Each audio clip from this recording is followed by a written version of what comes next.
Hi, I'm Ann Jones from the Morris L. Hayhurst Launch Lab, and I'm here to talk to you about pitch competitions. I'm here with my friend, Adam Payne.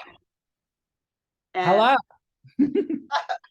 Adam is he was a member of the Launch Lab, and he has been in many pitch competitions, and he has actually even emceed a number of pitch competitions. So I had him on this call, and I thought we would go over some just sort of tips and tricks and ideas about how to do a pitch competition.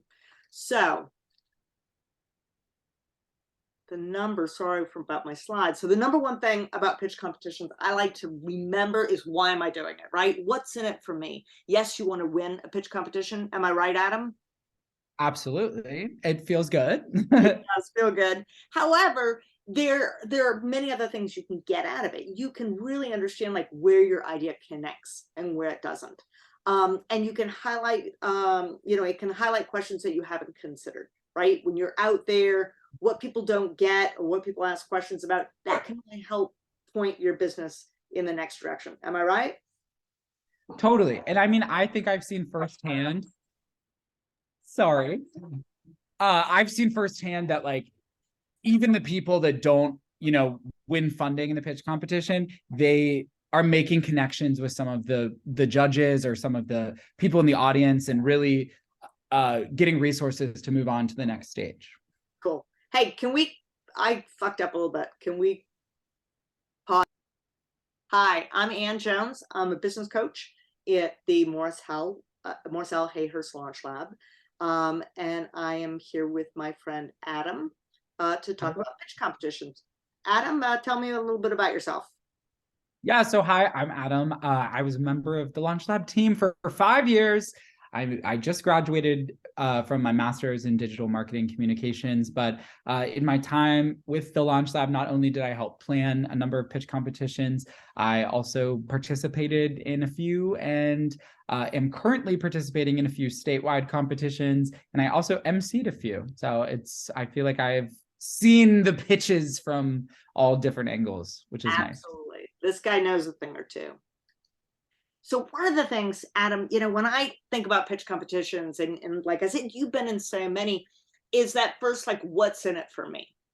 Um, I like to win money. You like to win money. Who doesn't like to win money? But We there's a love money. lot. We love money, but there's a lot more in a pitch competition, right? Sure. So for me, understanding where your idea connects and where it doesn't. And you've seen that when you've been an MC. People come out there and you really get to learn, what people who don't understand your idea, what they get and what they don't get. Yeah, I think being able to concise your pitch down to, 5 minutes and having to really just spell it out for someone can be a real challenge. And you get to see sort of the areas that you know in your head because you've been working on your passion, your idea for so long. But being able to speak those out loud, visualize them with a PowerPoint if you have one, can be really difficult. And sometimes people miss it as you're explaining it, and then you can see the gaps in real time. Yeah. Yeah. I think, everybody who's done a pitch usually feels like it was very worthwhile, right? And the other thing, not only does it bring up things you haven't thought about, it is a great way to identify future team members or mentors or collaborators. You really can get a lot out of it. So enjoy every minute of it. Now, I like to think about pitching in a couple of different ways, and I've taught it a lot. And so, Adam, I think when you and I were both working at the Launch Lab, we often talked about like the parts way of doing it, which is the hook, problem, value, proposition, and ask. Is that right?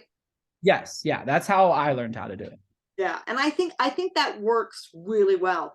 There's another style that I think also very interesting, which is called the 4 H's, which is headline, heart, head, and hope. So I'm going to go through both of them and just really, I think, whichever way works best for you, or it might be both, is kind of interesting. So the first parts of a pitch, we do the parts. The first part is the hook, right? Can you tell us a story? Get us engaged, get us involved. That's like the key thing. This is where this is where you're sort of capturing people's attention. And there are a lot of different ways of doing that.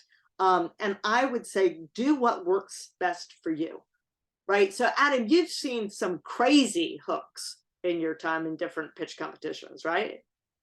Yeah, I mean, I think it's different for everybody, but I feel like there's always the storytelling aspect, no matter what you're doing, I feel like you're sort of painting this visual that takes you into as a roadmap into where you're going with the piece. But yeah, I definitely think you can do whatever, I mean, I've seen people do little skits, people tell engaging stories, people use video, people do a lot of things. Yeah. Yeah. And I think, you want to be what's true to you, right? Some people really want to be go wild and crazy, but other people want to be more direct. But the most important thing is at the beginning of a pitch, you want to hook your audience. You want to make them listen. Yes. So, and I apologize, my slides are going so fast. So the second part is problem, right? As an entrepreneur, we're all about solving problems. And so you want to explain what is the problem you're solving, right? And it could be many problems. It could be the fact, well, we've had somebody where they said you couldn't get good quality fishing nets in the area. It can also be, what are some other problems that we've seen that people have addressed? I mean, it just depends on the idea. I mean, some are very specific and can relate to something like this device solves this singular health issue, Right. but then some people have more creative or more artistic businesses. Like we've seen a stationery company or a magazine or a theatrical production. But either way, I feel like identifying the problem helps you visualize how it's impacting the customers and the value that you're creating. Exactly. Yeah. So you're exactly right, Adam. So identifying that problem. Um, and then the next part is the solution, right? So this is where you can really sort of reveal your idea, right?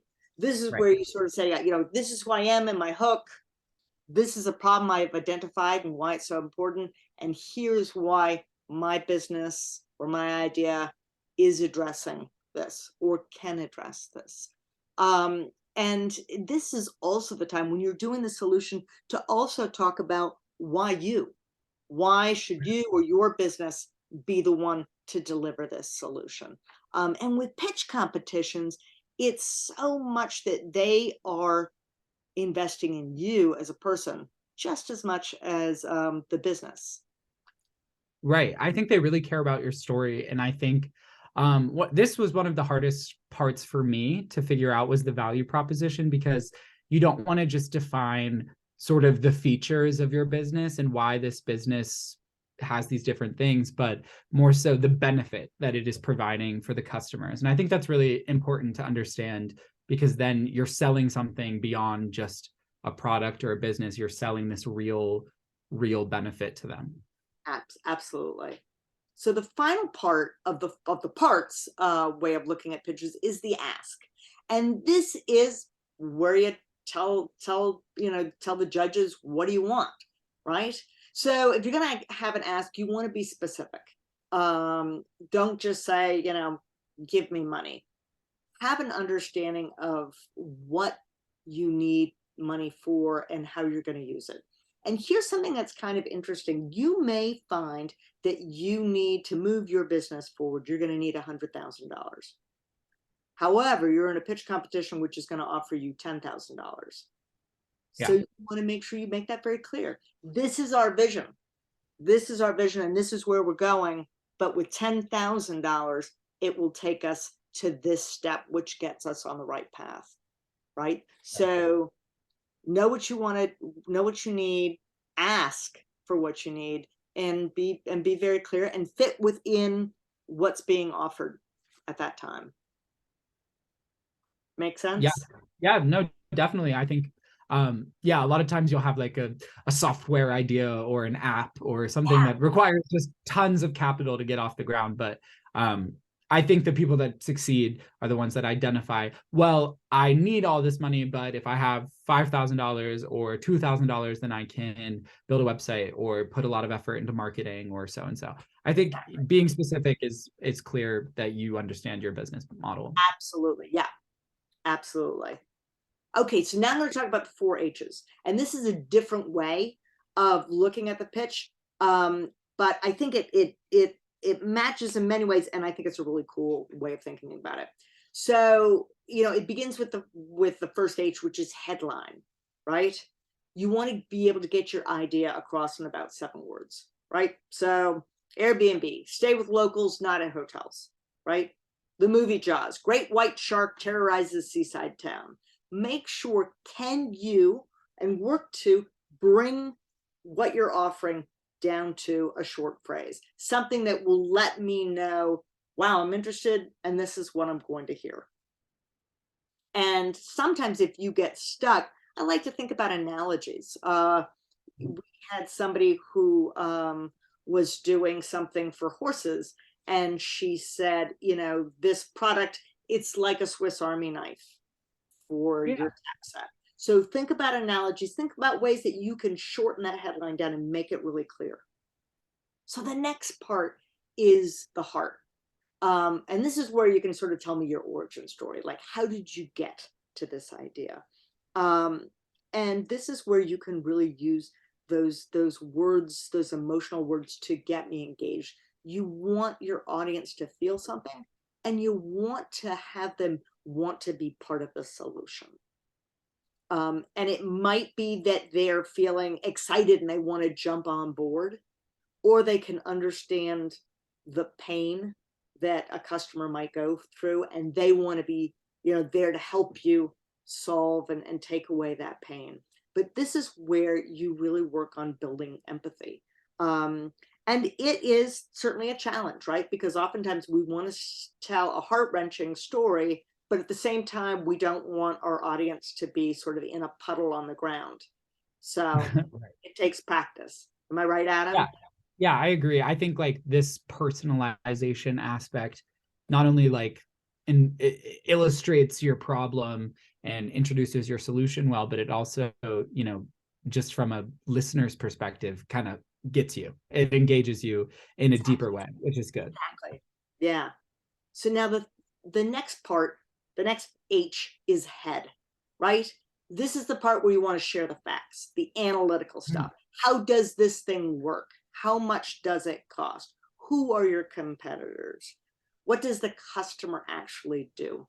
And so this is a great way for you to get those statistics out. And it's terrific for a judge, because what happens is there's some people who are going to get more connected with the heart part. Some people will get more connected with the head part, right? So it's good to have that balance. One key thing about some of these things, like how much does it cost? If I have one piece of advice, get off the fence, right? You may kind of know your numbers when you're giving a pitch. The information I have today says X number, right? Yeah. Don't hem and haw, give us the facts. Adam? Yeah, I agree. I think that the more specific you can be, even if it's subject to change Yes. or you're not 1,000% sure, is better. Absolutely. Absolutely. So the final H is hope, right? Oh, So isn't it? I like hope. So I like that. you bring them back, you bring them back sort of like, you've gone through, here's my headline, here's the heart, here's here's the head, the sort of stats, the hope. Give them a vision for the future, right?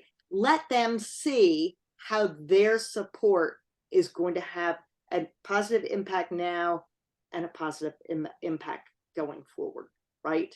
So I really like the way of thinking about the pitch in terms of the parts, but I also really like thinking about it in terms of the 4 H's. And really, I think when I have both in my head, it helps me sort of put together a pitch that works best for me. So I want to finish on some final thoughts. And that's about practice. So, Adam, you've seen a lot of successful pitches. I've seen a lot of successful pitches, and I would say those that practice the most do the best.